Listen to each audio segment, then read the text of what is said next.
কিতা অবস্থা যে গরম লাগছে রে ভাই, একটু পানি খাওয়া দিই, একটু পানি দে আমারে, খুব গরম লাগছে। ও বন্ধু আসি বলা কিতা হঠাৎ তুই পালা সত নি পানি খাইতে তারা পানি দেই ওনে তোর পানি খা।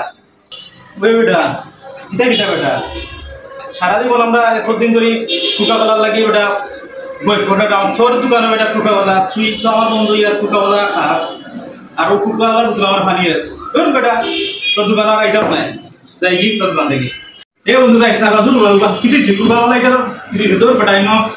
আচ্ছা বুঝে বুঝে দিবি বেটা বো আয় কিতাব দিও না রে বা তুই তোরে না বইতাম না তোর না ওটা কোকাকোলা আর তুই ফার্স্ট কিছু জানিস না। হ্যাঁ কোকাকোলা এটা ইসরায়েলি পণ্য আর এটাতে এই কোকাকোলার যে অর্থনৈতিক সাপোর্টটা ইসরায়েলে দেওয়া হয়, এটার বেশিয়াতে বিক্রি করার পরে যে অর্থনৈতিক সাপোর্ট এটা তুই জানিস না।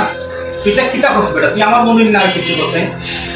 এই অর্থনৈতিক সাপোর্টটা ইসরায়েলে দেওয়া হয় আর ইসরায়েলের অর্থনৈতিক সাপোর্ট গোলা ভারত কিনে বন্ধু কিনে গিয়া আমরা মুসলমান গাজা মুসলমান ফিলিস্তিন মুসলমানের হত্যা করে এই যে ধ্বংসলীলা চালার ইসরায়েলে এটা বুঝোস না। আর এরপরে কিতা বুঝাইতাম বলছেন নিজের ভাই এত বুঝাইন করে। আচ্ছা রে ভাই বুঝলাম রে ভাই, আসলে আমি এটা বুঝছি না যে আমার ভুল না না যার ভুল। আসলে এখন থেকে কোকাকোলা খাইতামও নাই, কোকাকোলার বোতলও রাখতাম নাই। Boycott Coca Cola, boycott Israel.